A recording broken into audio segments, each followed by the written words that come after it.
Hey, what's up, guys? Welcome back to Headbangers Closet. It's your pal Brett here. Hope everyone's enjoying their weekend so far. This video is going to be a thread. I'm trying to start this thread. Hopefully you guys jump on board. I think you will. Everybody's got something in their collection that kind of fits the criteria of what I'm going to talk about. So kind of let me like paint a picture, set the scene, if you will. So 1 week ago today, last Saturday, we were in for some really serious and severe storms. A tornado outbreak is what they were calling it. Alabama, Mississippi, Tennessee were getting nailed by tornadoes, and it was moving into where I live in West Georgia, and they were forecasting for my town to get hit pretty bad with multiple tornadoes throughout the night. So my wife and I, we started making preparations. We were going to sleep downstairs. I play hockey, so she's like, make sure you have your hockey helmet. And she had a bicycle helmet for her and our daughter. We had a mattress from our daughter's bedroom that we brought downstairs. Kind of sounds weird, but you got to put on a helmet, cover yourself with the mattress in like the safest area, most centralized area of your home if you can. If indeed your house does were to take a direct hit from a tornado, that's your best chance of survival, to get some headgear on and cover up, because your house is going to collapse on top of you. So anyway, that's what we were looking at for Saturday night into Sunday morning. The worst of it was going to hit around 1 to 2 a.m. on Sunday morning. So it's a pretty stressful day. We were kind of going over our our homeowners insurance options, and what would and wouldn't be covered in the event that a tornado just destroyed our whole home. Obviously, with like superficial damage, if a tornado kind of hit nearby, there was some roof damage, some exterior home damage, it would be covered under homeowners insurance. But what inside our house, like our belongings, would be covered? So I was speaking with the insurance agent that afternoon, and he said, and I was telling him about my collection. And mainly the posters you see behind me. Most of these are all artist prints, numbered out of like 50. So very difficult to replace, or virtually impossible to replace. There are two posters behind me. One is a 1 of 4 in the world, and the other one is a 1 of 1 in the world. So, like I said, couldn't replace it. So talking to the insurance agent, and he's like, take a picture of everything that you want to log, and we log in, and we kind of pay you for lost stuff. And I was like, I'm never going to get, you give me money, but I'm never going to get this stuff back. Like the records, a lot of the records I could probably buy again and find, but the posters and other collectibles I wouldn't be able to find. So it kind of got me thinking, 9 at night Saturday until the all clear was given just after 3 a.m. Sunday was a pretty scary time, just waiting, thunderstorm after thunderstorm, just waiting if something could become potentially a tornado. Thankfully for us, it did not. But like I said earlier, unfortunately, Mississippi, Alabama, Tennessee got hit pretty bad. The Midwest got hit pretty bad as well. So fortunately, we were kind of spared the worst of it, just for a lot of big giant thunderstorms, and that's pretty much it. So but it was definitely a scary night, so it kind of got me thinking about my collection. So I wouldn't have, I had to basically stay up all night, because I'm gonna sleep through any kind of tornado sirens. So I was kind of staying up all night listening to music and just kind of thinking about my collection, what I would do if something happened. And it kind of got me thinking, like, what would be the items that I would just be devastated if we lost. And in all honesty, I'd be devastated, obviously, if a lot of the stuff that I have was lost, like these posters behind me. Didn't want to do a video just on the posters, take them all down, would take forever. So I decided to pick up my one item in the collection that is not only irreplaceable, but it just means so much to me, I'd be devastated. And then, kind of just to make the video a little bit more enjoyable, watchable for you guys, I picked a handful of records. So don't want to get too much into everything until the very last item. So let's kind of get right into it. I believe this was the Warner Brothers 2008 Metallica reissues, Ride the Lightning. They all came with the Obi, whatever, the Japanese Obi right there. So what is it? Louder, faster, heavier. Right there you can see. This one, the Ride the Lightning, is broken, but the hype sticker's still there. It says the same thing. This is on blue vinyl. Just kind of pull one out. These all kind of came out in 2000, I think it was 2008, 2010. Don't remember the exact year, but they released all the albums. I have them all. I'm just going to kind of show you guys my favorites. The Ride the Lightning. And I've actually shown this and taken out and played it, and I ripped the strip. There's Kill 'Em All. That strip is sealed. It kind of slides on the jacket. And here is Justice. This Kill 'Em All is on red, by the way. Justice is on green. There you can see it right there. Louder, faster, heavier. Warner Brothers 45 RPM series Metallica, like you've never heard them before. They all say this on the the sleeve, and it kind of slides on and off. So I've got every album, everything. It was Death Magnetic up to that point. So they did Kill 'Em all the way through Death Magnetic, and I've got them all. These three are my favorites: Kill 'Em All, Ride the Lightning, and Justice. And these are not impossible to find, but pretty hard to find. And if you find them, you're going to be paying a lot of money for them. The next one is Slayer's Show No Mercy 40th Anniversary Box Set from Metal Blade Records. I actually did an unboxing video for this when I got it, but this is really cool. Let me kind of show you guys what it kind of comes with. You get some really cool like promotional pamphlets right here. So Slayer, LA's only black metal, Thursday, June 21st at the Country Club in Reseda, California. It's pretty cool. You get another one here, Show No Mercy, the debut album from Slayer. So like a little album promo that would be in a record store. You get a Slayer card, a postcard, and then you get a poster. It's a double-sided, so the first side is just the guys playing live. The second side is just a killer photo of the dudes. So really cool. And then you get a Slayer slip mat, which is cool. Put some of these back in here. And, when I first pre-ordered this from Metal Blade Records, and when I did, I didn't think that it was going to be, like, super limited. And it wasn't until after I got it that they're all numbered. What is mine numbered? It did say it. It did say it somewhere. Now I can't remember where it was. It might have been on the hype sticker. Anyway, so you get a really cool booklet. Basically, a bunch of write-ups about the record. And then just, every other page is, like, a bunch of like tour flyers, some of those club days in LA. Pictures of the guys.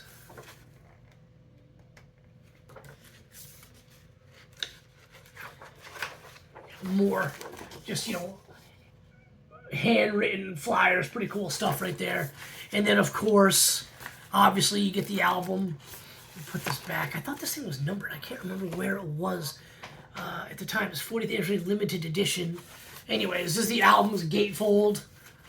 Pretty cool. So, yeah, Slayer, Show No Mercy, 40th Anniversary Metal Blade Records box set. Really cool stuff. Glad I got this.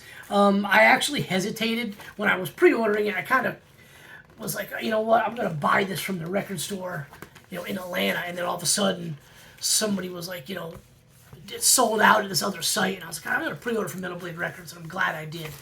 There's one more thing I actually want to show you guys when I put it in. This particular album, there's been a lot of variants that come out over the years. This is the splatter vinyl, like the black and dark green splatter, pretty sharp looking. Different from all the other ones you can get when they did the reissue a few years ago. I bought it, and it was like they got like orange and red splatter. So really cool stuff. Slayer's Show No Mercy 40th Anniversary Limited Edition box set from Metal Blade Records. And then the next one is Evil Dead's Annihilation of Civilization. Just awesome album. This is one of my all-time favorite thrash metal albums. Just, what... I can't really describe it, but like, what I love about this record is what I love about 80s thrash metal, like if that makes any sense. But great record. This is an OG German press. And again, I'd be super bummed if something happened to this because really difficult to find. This is a grail for me. I got it last year, and it cost me not as much as I thought it was going to, but if you look on Discogs and on eBay, you're not really going to find these things for sale, and if you do, it's going to be well over $100. So obviously very difficult to replace. So if something happened, I'd be devastated to lose this. Next, we have a really cool box set from Metallica. I've got all the Metallica box sets that they've reissued on Black Recordings, Kill 'Em All, through the Black Album and the Black and Whiskey box set.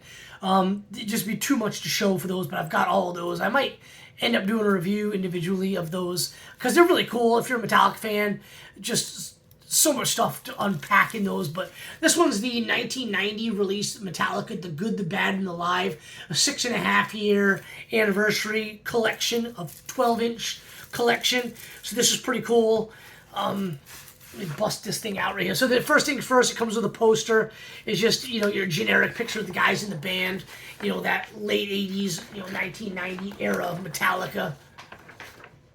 So there it is. Nothing too special, too crazy, but it is cool that you get the poster. And you get 6 singles / EPs with it as well. Let me put this back in there. So the first one is, and this is no particular order, just came out. You get the Jump in the Fire EP. Pretty cool. You get the 1 single. Really cool. And then you get the Harvester of Sorrow single. And then you get the Garage Days Revisited 598 EP. 598 Don't Pay More, which is really cool. Let me put some of these back. This was an item that I've had for a while, but it wasn't something I got till maybe the mid-2000s. It was always something I wanted. I had seen it back in the day and never really pulled the trigger. Honestly, never thought to waste my time getting it because it was on vinyl. And then I kind of thought, that'd be really cool. But you also get Harvester of Sorrow 1 and Bread Fan, recorded live at the Seattle Coliseum, August 29th and 30th, 89, which anybody who's into Metallica would know that's the Seattle show from the Live Ship Binge and Purge box set. And then, if last but certainly not least, you get the Creeping Death single with Am I Evil and Blitzkrieg on the B-side. So that's a really, really cool box set. Metallica, the good, the bad, and the live, 6.5-year anniversary, 6-inch singles and EPs. Really cool stuff.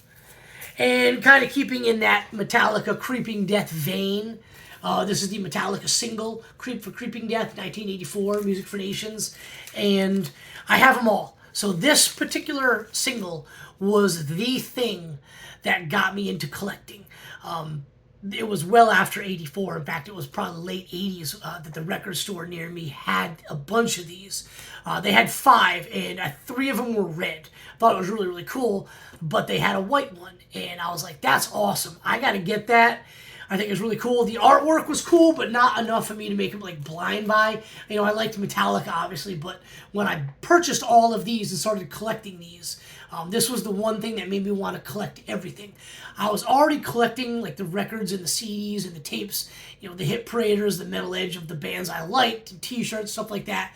But I wasn't really collecting vinyl to collect vinyl. And you got to have all the variants. So it wasn't until this thing came out. Like I said, they had 5 of them. 3 of them were red. There was a white, and then I think it was a blue. And I was like, I got to collect all these. Well, I bought a couple of them. I bought the red and then the white. And this is my favorite one. Like I said, I've got them all now. Thanks to eBay, late 90s, early 2000s, I was able to complete the collection. I only had the 3, the blue, the red, and the white. But I bought the red and the white. And this is the white one. This is my favorite one. Awesome. Love this one. It's probably one of my more favorite items in my entire collection is the white Creeping Death. And then the second favorite one would be the green. Here it is right here, the solid green. There's translucent green, but the solid green is probably my second favorite one. And then, boom. Here are all the rest. And just 7 of them, the rest of them, just the black, the red, the blue, the translucent ones. There's a clear picture disc right here. So, yeah, that's my Creeping Death collection. Really cool stuff. Glad to, it was, once I started going, I kind of forgot about it for years. And then I kind of got back into it. I was like, I'm going to get them all. I was able to kind of just knock it out, even though I know I wanted to collect everything. It took me a really long time to be able to do it. So those are the records, just kind of show you guys some cool records. But this next item is my most prized possession in my collection. And I'm going to tell the story of how I got it. So it is a autographed by every member of the band, Metallica 1988 Injustice for All t-shirt. You can see you got Lars right there. You got Kirk right on his face. You've got James and Jason. There's James, and then there's Jason down there. Notice Jason has a blue goatee. James did that when I got James to sign it. So this actually took from 1997 all the way to 2019 to complete. So back in 97 on the Load Tour, I was in the Metallica fan club, and before the shows, I was working for the fan club, and what I would do is I'd get a pile of, of pamphlets for the fan club, and then I'd go into the venue before the show, about an hour before the show, and then when they opened the doors and the people came in, I would hand them the pamphlets to the fan club, and I would always get, you basically missed most of the opening act, if not all the opening act. But I went to enough shows on that tour. I saw Corrosion of Conformity a bunches of time, anyway. But you get a backstage pass for after the show. So you watch the show ends, you make your way to a certain area of the stadium. Everybody meets up there after the show, then they bring you down to the a room in the bowels of the arena, whatever, and then pretty much every single time it was Jason Newsted. I don't recall any time I was there that anybody else in the band came. It was always Jason after the show. Now, there were meet and greets before the show that the rest of the guys showed up for, but this Load Tour, the meet and greet after, was always Jason. He's always super cool. I got him to sign over the course of that tour. He signed a boatload of stuff for me, and one of the things he signed was this t-shirt. And I'll be honest with you, when I got him to sign it, I thought it'd be cool to get the rest of the guys to sign it, but I never really thought it would happen. So fast forward, that tour ends. The next year they come out with the album Reload, and then they do a summer outdoor amphitheaters tour. And I went to I think I went to 12, 13 shows on that tour, something like that. And the show in my hometown area, Mansfield, Massachusetts, they played 2 nights. And one of the nights I got a before the show backstage pass meet and greet. And when I went to that, first guy to come out was Jason, and he signed more stuff for me. And then it was James. And I got James to sign this shirt. So there he is right there. You can see it right on his forehead. It says James. Anyway, and then he did, actually grabbed the Sharpie from Jason. Jason was a few people ahead, signing other stuff, and then colored in Jason's goatee right there, which I thought was pretty cool. Because as you can see, James signed it in black. So that was the summer of 98. And I was like, all right, about a little over a year apart, I got 2 guys. I kind of thought the next tour I'd get the other guys, right? So never did. In fact, the next tour was the Summer Sanitariums. I won a meet and greet for that, and I went before the show, and I met James again, got a picture with James. He signed something else for me, as well as Jason. And then after that tour, and Kirk and Lars didn't come out. And after that tour, Jason left the band. Well, the next tour was another Summer Sanitarium, and with Rob Trujillo on bass, and I did not win any meet and greets at all for that. And I had heard through the grapevine that the reason why Lars and Kirk weren't doing the before the show meet and greets anymore was because Lars was too busy every city doing interviews, and Kirk was doing some pre-concert routine. I do recall that the night that I got that backstage pass for Summer Sanitarium, Kurt came out for the after show one, so whatever. So fast forward, you get the Saint Anger tour. I went to a bunch of shows on that tour, never won a meet and greet. Then you get the Death Magnetic, same thing, went to a bunch of shows on that, never won a meet and greet. And then, in between those 2 albums, there was a bunch of one-off shows I went to. After those albums, a bunch of one-off shows I went to. And then they did the Hardwired to Self-Destruct, summer 2017, no meet and greets. Well, then they did the indoor arenas in late 2018 and then the winter of 2019. And I won a meet and greet in Birmingham, Alabama in January 2019. So go to the venue. They send you an email at a certain time. Go to this door. They let you in. They check your name. Yeah, you won. And then lead you down to the, the room under, in the stadium. A little press room for the athletics, a little room where coaches go in and there's a press conference. It was one of those rooms. And they, they let us know, the guys are going to come in one by one. And there wasn't very many people in that meet and greet. The guy talking to us says it can be anywhere between 10 to 12 to 30, depending on the city. but there wasn't that many. So I think there was only maybe like 10 or 11 of us tops, and I was the very last guy. So you give your phone to a security guard, and when each guy comes in, he takes a bunch of pictures with your phone and then gives it back to you. And then there's a professional photographer that did it, so like he gave you a card afterwards. You went to the website, and then you could download whatever pictures that you were in. So it was really cool, really efficient. James, we all knew, wasn't going to be there. He only did the enhanced experience type of meet and greet thing.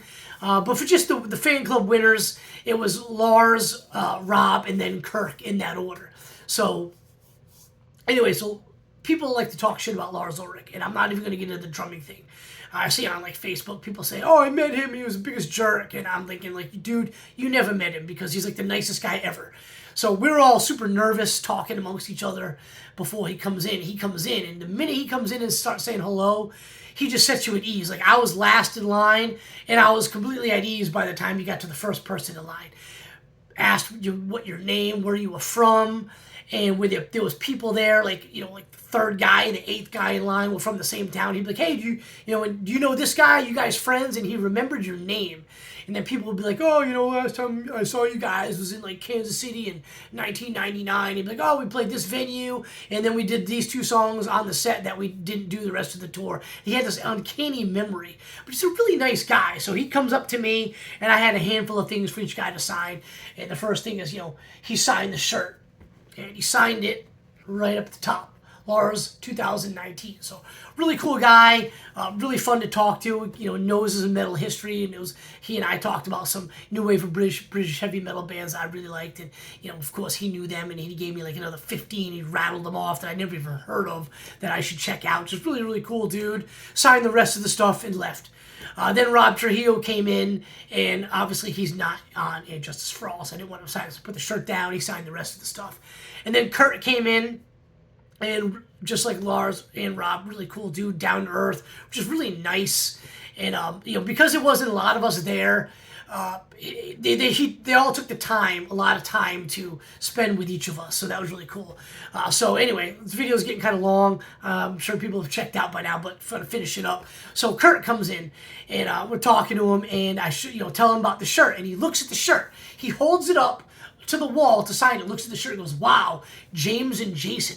2 signatures that are almost impossible to get these days." So I thought that was kind of interesting. And, I'm the kind of guy, I don't really speak up very much.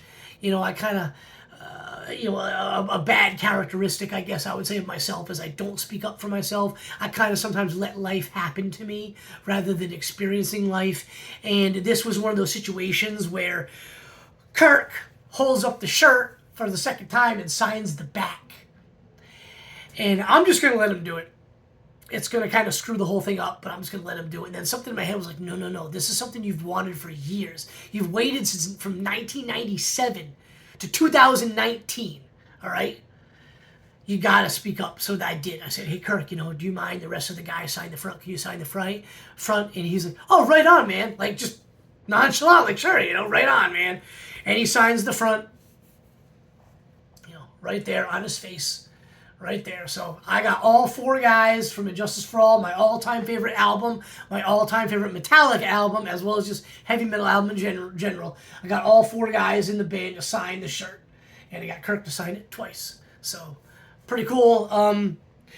I did wear this shirt back in the day, and I have since never worn it. It's still, I've washed it before, but once they started signing it, I haven't. So it's a little bit dingy, a little ring around the collar. It's a little bit discolored, but it is the most prized possession in my collection. And it's not framed. And you're probably thinking, why isn't something that framed? Well, easy answer. I don't trust anybody at a frame shop to keep it, to do it. My brain goes into the darkest alleys of the world, right? So I'm thinking someone's going to steal it and then quit. I'll never get it back. Look, I might get it framed, but I'm making an appointment. I'm going to be there the entire time the guy's doing it to make sure it doesn't get ruined. Maybe I'm crazy. I don't know. You guys tell me. I could be completely insane. I could be just, not want to relinquish control, but this means a lot to me, and I don't want to part with it. So if I'm gonna get framed, which I can't do it myself, I'm not that talented, but you know, I'll have to make the appointment and sit there with them. So anyway, there you have it. That's my thread, the items in my collection. I'd be devastated if something happened to them. So I'm really interested to see what you guys have to say. Please leave me a comment down below. Let me know. Give me like a handful of things. Give me some records. Give me a non-album. Give me maybe a memorabilia, an autographed poster, autographed CD, picture, shirt, whatnot. Give me a couple of different things, not just albums that you'd be devastated if something happened to. And then hopefully you guys jump on this thread, do your own video and show your stuff. And if you do, that'd be awesome. Please tag me in so I can watch all of them. I'm really interested in that. I don't really do threads very often. I thought this was kind of a cool idea based on the situation that happened, you know, in my area of the country last week. Kind of just made me think a little differently about my collection, maybe appreciate it a little bit more. So this is a really long video. I appreciate everybody who stuck around. For those who hate Metallica, I'm sorry. I will have another just regular metal video for you guys next time. So appreciate you guys checking out the channel and hope everyone enjoys the rest of the weekend. And I'll have another video for you guys very soon. Cheers, guys.